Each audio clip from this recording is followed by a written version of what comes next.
Shalom Bapak Ibu dan Saudara, berjumpa kembali dengan saya Pendeta Lukas Eko Sukoco dari Padepokan Diakonia Mitra Kinase GKJ Purworejo. Saudara, saya berharap pada hari ini Tuhan tetap menyertai dan memberkati dan kita menghayati kasih Allah yang luar biasa. Saudara, kita masih akan membahas tentang doa.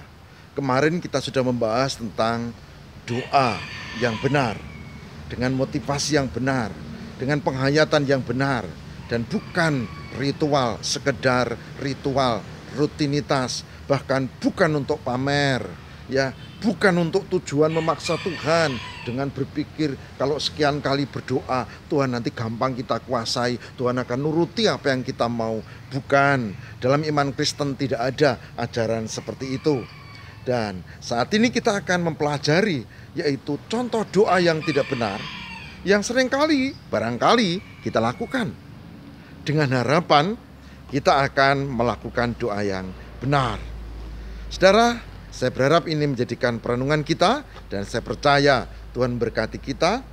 Semoga kasih Allah menyertai dan kita mulai sekarang membina kehidupan doa, memiliki dan belajar tentang kehidupan doa yang lebih baik lagi, yang lebih berkualitas, dan kita makin diberkati Tuhan. Itulah yang menjadi harapan kita semua, harapan saya untuk Bapak Ibu dan saudara-saudara. Tuhan berkati. Saudara, saya akan memulai dengan sebuah ilustrasi. Ada seorang yang sedang jatuh cinta. Ya, mungkin kita pernah merasakan, atau mungkin kita sedang jatuh cinta, barangkali. Nah, dia jatuh cinta, si laki-laki ini, dengan seorang perempuan. Dan setelah dijabri pertemuan, ya ternyata tidak bertepuk sebelah tangan. Mereka oke, saya oke, kamu oke, gitu ya. Lalu mereka jadian.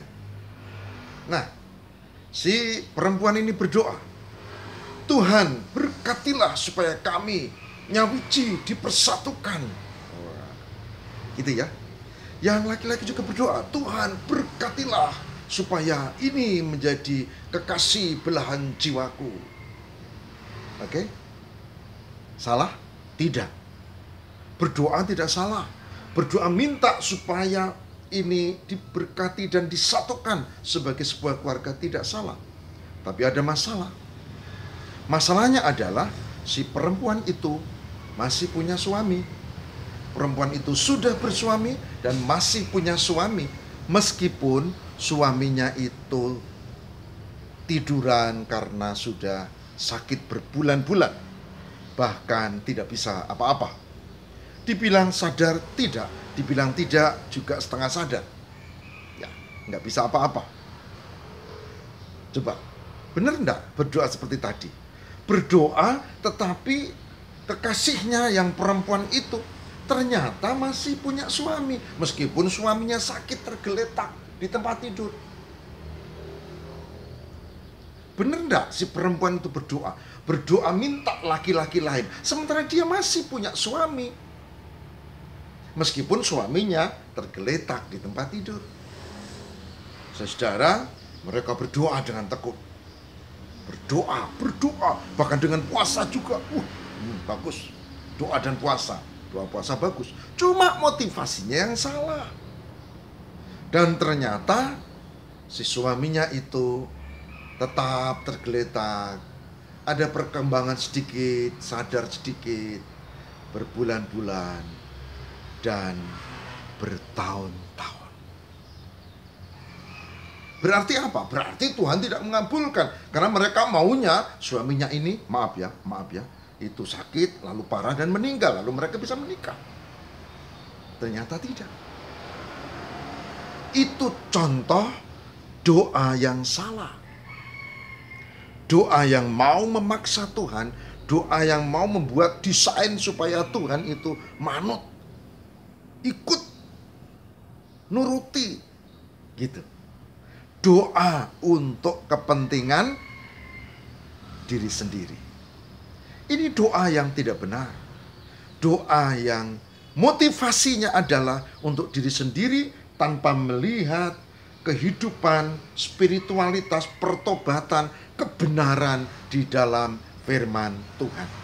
Awas, barangkali kita juga bisa jatuh, meskipun tidak mirip itu, tapi hal yang lain.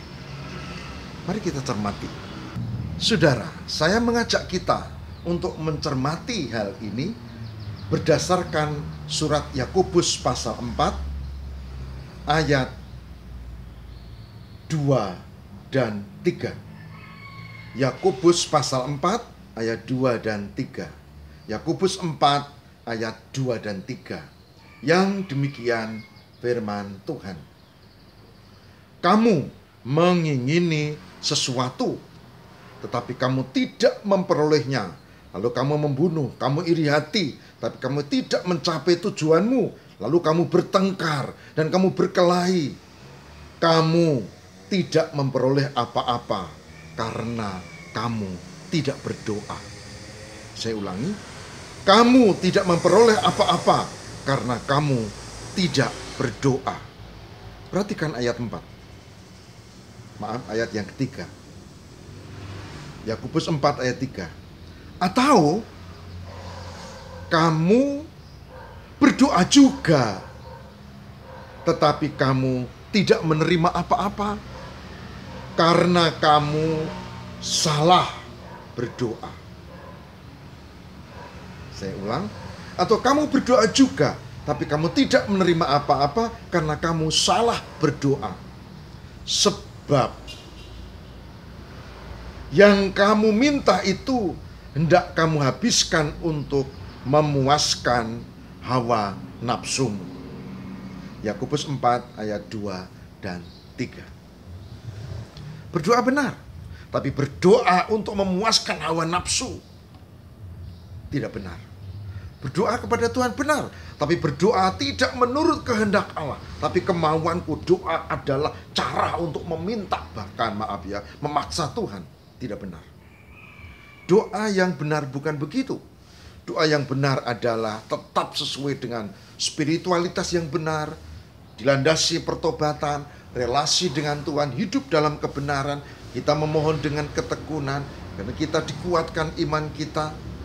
Saudara, saya berharap ini menjadi catatan kita, supaya kita belajar memiliki doa yang benar, bukan doa untuk memuaskan hawa nafsu kita sendiri.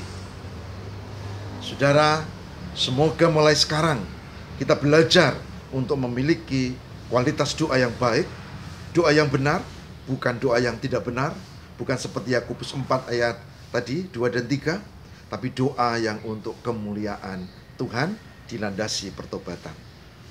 Hadapi hari ini, Tuhan memberkati. Amin. Mari kita berdoa. Semoga Tuhan mengaruniakan kepada kami kesungguhan untuk hidup dalam kebenaran dan pertobatan, memiliki kualitas doa yang baik. Bahkan tak hanya itu, kami juga mampu untuk mengerti kehendak-Mu di dalam kehidupan kami yang penuh pergumulan, kesulitan dan persoalan, aneka masalah yang tak kunjung padam. Tuhan, kuatkanlah kami dan ajari kami untuk berdoa yang benar. Doa bukan untuk memuaskan hawa nafsu, tapi doa yang dilandasi pertobatan bagi kemuliaan Tuhan. Kami mohon kabulkanlah dan kuatkanlah kami yang sedang menghadapi pergumulan, kesulitan dan persoalan, supaya kami tetap berharap hanya kepada Allah. Demi Kristus pengantara kami. Amin.